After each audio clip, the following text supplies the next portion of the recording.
আজকে আমি তোমাদের মাছের তেলের একটা রেসিপি দেখাচ্ছি। দেখো, এরকম মাছের তেল এনেছে। এবার মাছের তেলগুলোকে আমি ভালো করে ধুয়ে রেখেছিলাম। এবারে আমি ছোট ছোট করে পিস করে নেব।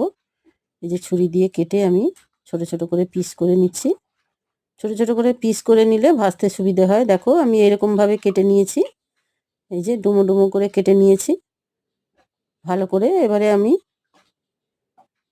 এই যে দেখো ভালোভাবে কেটে নিয়েছি। এরপরে আমি একটু নুন মাখিয়ে দেবো। নুন দিলাম, একটু হলুদ গুঁড়ো দিয়ে দিলাম, তারপরে আমি দিলাম একটু লঙ্কা গুঁড়ো, এরপর আমি একটু ধনে গুঁড়ো দিয়েছি।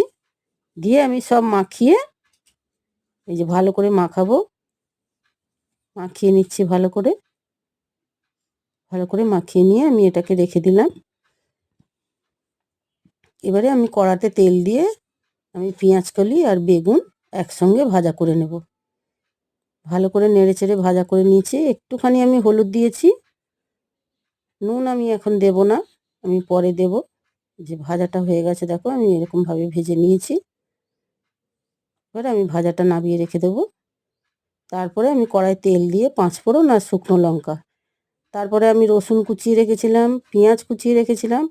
অল্প করে পেঁয়াজ দিয়েছি, আমি পেঁয়াজ কলি দিয়ে করব বলে। দেখো, পেঁয়াজটাকে আমি ভালো করে ভাজা ভাজা করে নেব। এরপরে আমি হলুদ গুঁড়ো আর লঙ্কা গুঁড়ো দিয়ে দিয়েছি। তারপরে আমি সবগুলোকে একসঙ্গে ভাজা ভাজা করে নিচ্ছি দেখো। তারপরে আমি মাছের তেলগুলোকে এবারে দিয়ে দিলাম। মাছের তেলগুলোকে দিয়ে এবারে আমি ভালো করে কষিয়ে নেব। দেখো, ভালো করে কষিয়ে নিচ্ছি মাছের তেলগুলোকে। দেখো, মাছের তেল থেকে আস্তে আস্তে করে তেল ছাড়তে শুরু করেছে, গায়ে গায়ে লেগেও যাচ্ছে। দেখো, সুন্দর করে ভেজে নেব। এরপরে আমি একটু মিষ্টি দিয়েছি, একটু চিনি দিলাম। তারপরে আমি টমেটো কুচিয়ে রেখেছিলাম দিয়ে দিলাম।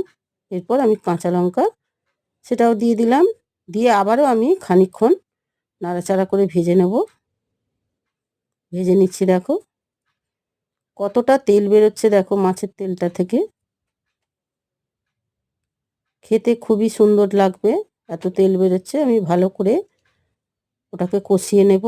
এরপরে আমি ভালো করে ভেজে রেখেছিলাম আমি বেগুন আর পেঁয়াজ কলি দিয়ে দিলাম।